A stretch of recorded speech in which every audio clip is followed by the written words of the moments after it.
I was born and raised in Southern California, and went to school here, and went to college here as well. And I always was like outside looking in for a long time. You know, I just had a I just had this sort of awe with the local music scene. And I didn't think of it as much in terms of the studio players. It was all the musicians that were here. There were great classical musicians, great jazz musicians, rock and roll. That was a peak time for rock and roll in LA. And there was all different kinds of stuff coming through all the time from outside LA. So I just saw this as a great, vibrant musical place, which you could go to concerts, you could go to clubs, and there was so much stuff happening all the time. And I really loved taking part and listening to all that stuff. And once in a while I'd look on record labels and see that it was recorded, like an album that I liked was recorded in LA, and then I'd start to recognize some of Great. those Yeah. names. Yeah. And I'm sure you do the same thing. And so then when I started sometimes going to clubs and you'd see someone that you heard on a record, it's like, oh, there's Bill Reichenbach. I heard him play on this Earth, Wind and Fire record, or I'd hear Chuck Finley playing trumpet or whatever. He So played for Earth, Wind and Fire, Bill. Bill recorded them with them, yeah, with Jerry Hay. The Jerry Hay horns recorded a lot with Earth, Wind and Fire in the early to mid '80s. Oh man. They were doing several of the albums. They used Jerry Hay's horn section.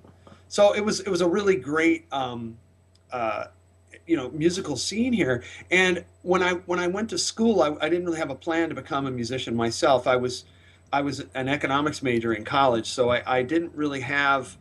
I loved playing and I loved music, and I'd been around it, but I was not a music major. A couple great things happened to me though, kind of by luck in college. I played in the jazz band, and our jazz band director, a fellow named Gary Gray, who was a studio clarinetist for a long time, and Remember? he Yeah. worked a lot at Paramount, and he was very active with all the Star Trek TV shows and the Star Trek movies, and he worked with Jerry Goldsmith and all the people that and he brought us to sessions once in a while. He'd just say, "Hey, we're going to meet at the Copper Penny," which was this little restaurant across the street from Warner Brothers, and we'd drive over there. He'd meet us, and then he'd drive us in. That's where the musicians used to be able to park right next to the studio, and we'd just drive in with him, and then we'd stay for the first 3 hours of the session and watch the recording session. And it was such a fascinating thing. And again, I wasn't really placing myself in that world in my mind. I just thought it was interesting. And and I continued playing, and I found that I guess I kind of patterned my playing after so many of the players that were here locally. I mean, I grew up listening to all the great trombone players that were in the studios that were just, to me, just great trombone players, like Dick Nash and Lloyd Uliate and Charlie Loper and Alan Kaplan and all these, and George Roberts and Phil Teal and Bill Reichenbach and all these players who were so amazing to me. And they had a certain kind of, as between them especially, had a certain kind of versatility and openness, and they would be playing in lots of different musical situations, and I thought, boy, that's cool. I didn't think of it in terms of the recording. I thought of it in terms of the kind of music they got to play Yeah. in, and I thought, wow, I'd like to do that too. That'd be fun. Even if I weren't getting paid, that would be fun to do. And so that's what I started really doing in college. I was playing in all the groups, and I was taking music courses, but my degree was in economics. So, and then when I got out, I started studying privately with a commercial trombonist who worked a lot around town named Roy Main, who was really instrumental in helping a lot of the um, local trombone players get established, and also teaching them the ropes of what it was like to play different kinds of commercial jobs, like how to play a casual. We call casuals out here, they call club dates back east, where you go in and there's no music and you just play tunes with a rhythm section. That's, even the non-jazz players had to do that. That was something that people sort of had to do, is in the culture. So if you wanted to work as a trombonist, it was a good idea to know that. And I learned that, and I learned a little bit about playing. I could sit in on a Dixieland job if I had to. I spent about a year learning in that repertoire and material, and playing really badly on a few jobs, and walking away frustrated. And then you increase, and also he worked on us with sight reading and all these sort of little musical skills each lesson. Besides just playing the instrument, they'd always throw these other little scenarios at you, and he would talk about people who were working, who could do this and this and this and this. And he said, if you want to work, you better have this, and then also doubling on other instruments. Especially for trombone players in LA, especially, you really have to play the bass trombone. It's so essential. Really? And yeah, about half my work involves the bass trombone in some way. And so I'm glad that he taught me that lesson. And so that was a really valuable thing to know going in. And then I went after when I got out of college, I started doing these little freelance jobs and doing things. And then I got an offer to audition for Maynard Ferguson. And I sent in a tape and they accepted it. And I went on the road with Maynard for about 2 years altogether. And that was a blast. And it was a small horn section. I was the only trombonist. Wow. It was kind of like the Jerry Hay horns. It was two saxes, two trumpets, and trombone. And it was really fun playing in that band. It was a great band, great musicians, and Maynard was still touring, and he still had a fair amount of work happening for his band, and so we could go out for 2 or 3 weeks at a stretch, or even a month. I think the longest stretch was 2 months. We were out just touring for 2 months. It was great, and I was so happy doing that. Then I came back into town, and I started working more freelance work, and then I went out briefly with my dream of an all-time musically. The only thing I did sort of put myself in my mind was playing with Woody Herman, the Woody Herman Orchestra. That was sort of a dream of mine because of so many trombonists had been through that band that I was just sort of enamored with, or started going back to Bill Harris and Phil Wilson and Irby Green and Bill Watrous and Carl Fontana and Frank Rossellino briefly. And there were all these trombonists and then the ones I heard growing up with Jim Pugh and John Fedshock and Birch Johnson, all these wonderful trombonists that are all spread out all over the world. A lot of them in New York. But I was so enamored with the trombone players that were going through that band. I followed that band the way some people follow baseball teams. Like keeping track of the personnel. That's very good. Yeah. And so when I got a call to come join the band, actually John Fedshock called me and said, "Hey, would you be up for doing Woody's band?" And it was like I was completely even if I hadn't done it, I was so thrilled to get that call. And so I went out with the band for about a year. Wow. And it was a treat. And one of the things that I got to do when I was a kid is go to Disneyland and hear the big bands that came through town. They were all the traveling big bands would go to, and a bunch of us, about 4 or 5 of us, would go to Disneyland. We wouldn't go on any rides. We wouldn't even eat. Just listen to the music. Yeah. Just listen to the music. Yeah. And they used to have a jazz festival there on Memorial Day that had all the different stages of the park where they normally had rock bands or themed orchestra, little groups that were themed to that land. They just disbanded with that, and they had like the horse. Have you been to Disneyland, Silas, or Disney World? Have you been there? Not yet. I mean, I'm not so much a fan of amusement parks. I would be the guy who would stand in front of the bands instead of the right. Of the yeah, I imagine. I bet you're like us. And but they used to have this jazz weekend, and they had this old turn of the century variety show in this one place. It's all themed in that like late 1800s, early 1900s theme. It's called the Golden Horseshoe, and it's like a saloon, a Western saloon. And they closed that show down and had Phil Woods playing there. It was so great. And then this one dance, the little dance venue, which was the Plaza Garden stage where they had a big dance floor. They'd have Woody Herman or Buddy Rich or Count Basie's band playing there, and they didn't play dance music at all. They played, and all of us jumped on the floor. We'd all sit on the floor in front of the band and listen. And I was sitting in the very front, and Jim Pugh's slide is sliding over my head, and I'm just like, wow, this doesn't get any better. I was so excited by that. And when I joined the band, the end of the tour, we came back to LA and we played at Disneyland at the Carnation Plaza exactly the way I'd dreamed about it as a kid. That really stuck with me. In my mind, it was a really amazing experience to get to play that stuff there. Wayne Bergeron worked there, Andy Martin worked there, Charlie Morello, so almost all the guys in Gordon Goodwin's Big Fat Band in that initial incarnation of his band. Almost all of us worked at Disneyland, including Gordon, and he used to play and write arrangements for Disney. He still does do. He has association with Disney with composition and just orchestrating. So it's fun. We all have these sort of Disney roots. I was always so afraid to like dash out a new skill set like bass trombone. I didn't like throw that out there or push that I played that instrument until I'd already done it kind of badly in some less low pressure situations. And so and the same thing was true with anything else. You kind of have to wait your turn, and there's a sort of a pecking order that nobody really formally establishes, but it's sort of there, and everybody kind of is aware of it. And there's sort of rules of the road that you kind of adhere to. And if you develop a good sense of trust with the people that are doing it, they'll recommend you, which is really probably the most important relationship, is having a good relationship with your colleagues. Exactly. We're in a weird business, in that our part of the players part of it is strange, because we're competing very often with the people we work with and who are our friends.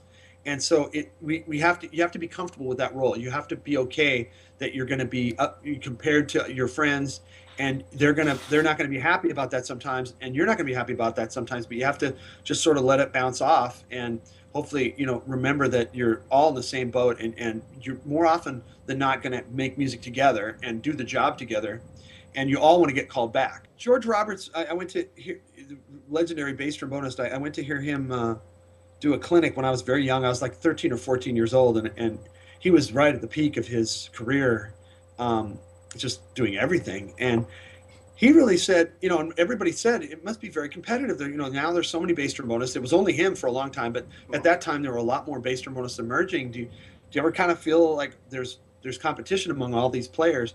And he said, you know what? I don't really sense competition. I sense the competitive players, which I thought was a subtle way of describing what I think is still true. I mean, yes, there is competition, whether we know it or not, but I think you have to just ignore it in a way, and just focus on the work again. Yeah. And because if you're a competitive person, you're in a way you're gonna be good at staying motivated. That's good.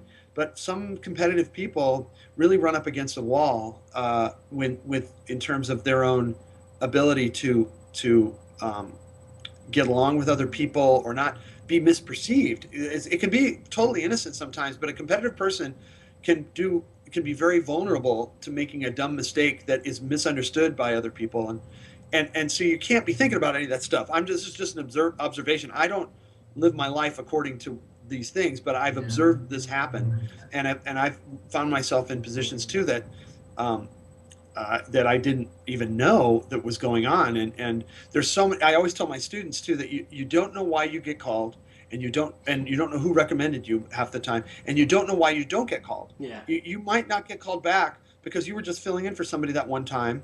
It's not that you did a bad job. It's just that they already used somebody else all the time. Maybe you'll come back and get to do it, but it's hard to say. So there's so much, we're like little ants on top of an orange trying to find our way, or somebody described it, a friend of mine I work with quite a bit, the violinist, described it as we're like plankton in the ocean, like any one little plankton just kind of swims around and is doing its thing. But then all of a sudden a big ocean liner will pass by about 100 yards away and create a wave, a ripple, and suddenly they're pushed in a whole new different direction. The little plankton doesn't know, but all of a sudden they were going due south now, and they were fine where they were, and suddenly you're in a whole different direction, and you don't even know it's happened. And that's so often the case with musicians who are part of a big community of musicians like we are here. Yeah. All of us can be moving like a whole, like, I don't know if it's a school of plankton, but you just kind of get shoved into a corner. And that's sort of what's happened so much with our business. With there's so many options that filmmakers have, just speaking of film specifically, because that's a big part of the music scene out here, that people have options. This is also true in Broadway shows. Yeah. It's true in even casual wedding music. I mean, any kind of musical situation, people have a lot more choices as to how they're going to provide music for their thing, whether it's an event, a movie, a Broadway show, any of those things. There are lots of options people have, and it's interesting how live music is still one of those options. It's not the only option, but it's one of those options. In terms of film, they probably have the most choice. Yeah. Wow. They can use a composer. They can use music that's already been created. They can create a few songs by a band or something. They can hire a band to do some songs and basically fill it in with other things, licensed music. They can hire a small little band to play a score. Right. They can hire, they can put it together. A guy can do all samples and create a pretty nice score. And then they can go into more musicians, which gives, to me, and I think still to most filmmakers, gives it the most poignant kind of relationship to the story. Yeah. The best way to tell the story is to have live things. If you want emotion, in your film, it's really hard to do that without some live music. There's some more and more composers are starting to go back to recording us all at once, and Okay. or if at least have us all in the same room and then record. Yeah. So at least we get a chance to hear each other play the piece in its whole. All right. Because there's always a problem with. I mean, I understand why people want to record in stripes, is what they call it, when you record in different sections, because they have a lot more control over the balance. But really, what happens is when they record the strings first, they sort of set things in a very sort of, they don't have us there, so we're not making it, all those kinds of musical adjustments, Yeah. both in terms of pitch and just balance between the sections. So it's a very artificial kind of way of balancing the sound. And when we hear them just in our headphones, it's such a different sound than when you hear them live and you can play with them and everybody adjusts the pitch. So sometimes if they put the pitch here, when we're together, if we're here and they're there, we find a middle place. But when they record it here, we have to go, we got to really adjust a lot more. And it doesn't feel as good rhythmically too. It just doesn't quite have the same feel. But that's in a perfect world. I think we do it all at once. But and it seems like it would take less studio time to do it all at once sometimes. Yeah. And I think that's what they're finding. Yeah.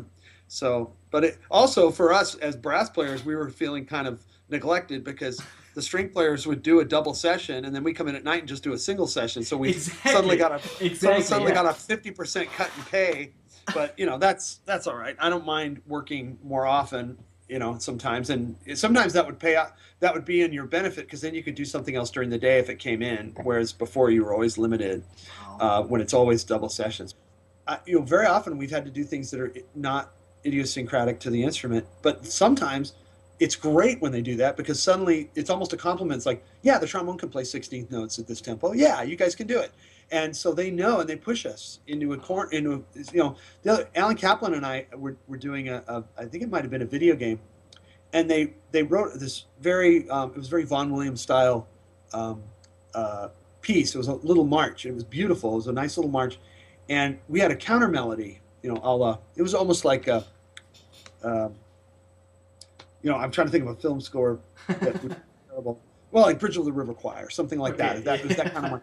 And so we had this counter melody, and right in the middle of this counter melody, they wrote a trill. Now, trills on the trombone you usually do with your lip, and it's not the same as a trill on a valved instrument or a flute or a clarinet. We could kind of fake it, but we had this trill that was right in the middle of this, very exposed. And if we had been playing euphoniums, which is the little valved tuba-looking instrument, that we play, that trombonists play a lot, we would have done it. It wouldn't have been too hard. But we were only playing trombones. And so I said, hey, we both decided to play the notes and then double tongue really fast, or doodle tongue really between the two notes. And with the two of us doing it, if you heard just one of us doing it, it sounded kind of corny. But with two of us doing it, it worked. It makes sense, right? We discovered that. It made sense. And that this was a mistake, an orchestration. That was definitely a mistake, but it's okay. It worked out, and we were so happy with the result. We listened to the playback, and we were so happy that we learned a lesson. We said, okay, so now if there's two of us having to trill, I think we could pull it off. That's a new chapter.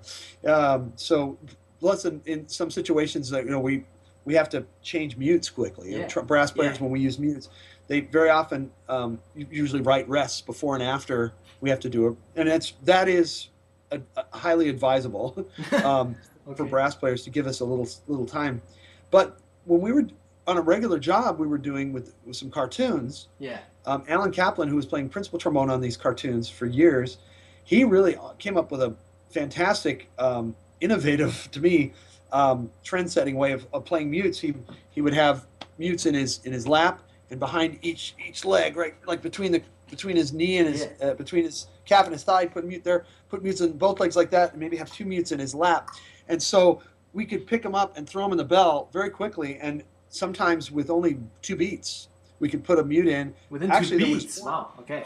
Measures at, da da da da da, 1, 2, bop, like. Wow. And that's not safe, and that's not advisable, for most things. But because we knew these composers and they kind of like challenging us, if it wasn't going to work, they'd say, don't worry about it. They just don't use the mute.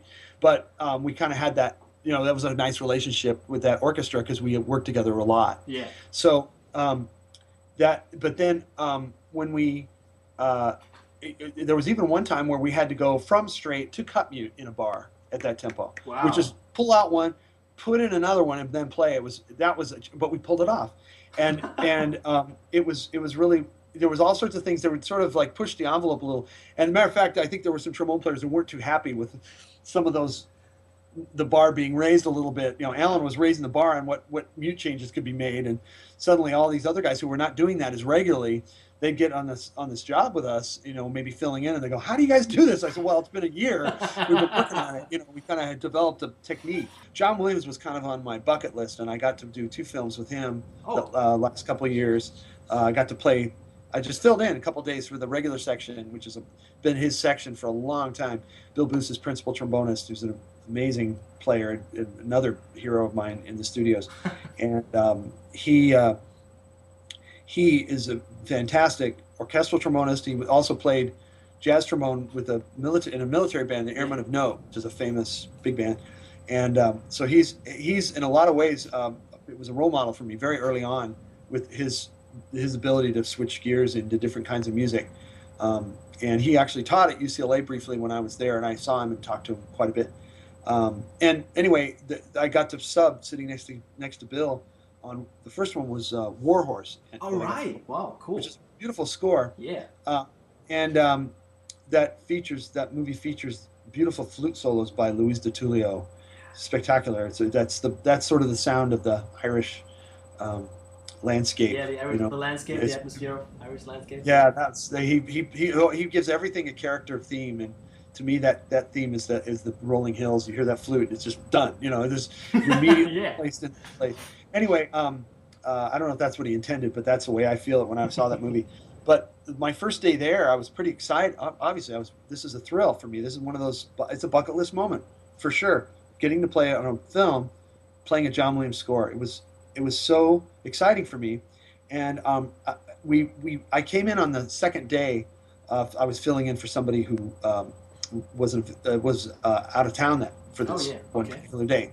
So I came in, and we were playing this one cue that had been recorded the day before. So everybody else in the orchestra was very familiar with this piece. So they just said, okay. This is unusual for John Williams. He said, "Okay, well, let's start with the 4M7, and we'll just start in. Everybody knows the drill here." And I'm going, I'm sighted. Oh no! So I didn't have. There was not a lot to play, but there was plenty of places for me to come in wrong. I just remember there were rests followed by notes followed by rests, and that's what you're always looking for, those moments where you don't want to play when you're not supposed to.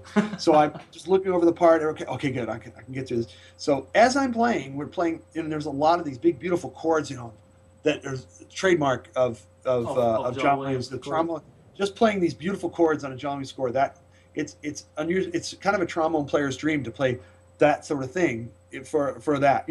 There might be a French horn solo or a trumpet solo, but we're playing these chords, and it's just gives you goosebumps. It's shivers. Yeah, exactly. And he just knows how to write those chords for the trombones better than anyone.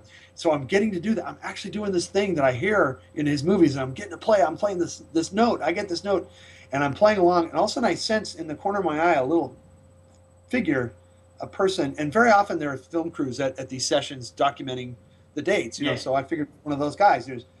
And we in the middle of this long cue, it was about a 4-minute long cue, which is very long for a film these days. For John Williams, it's sort of typical, but this was an unusual thing. So we had a long series of rests. So we finished these chords, and I'm like, oh, great. I put my horn down, and I look over, and it's Steven Spielberg.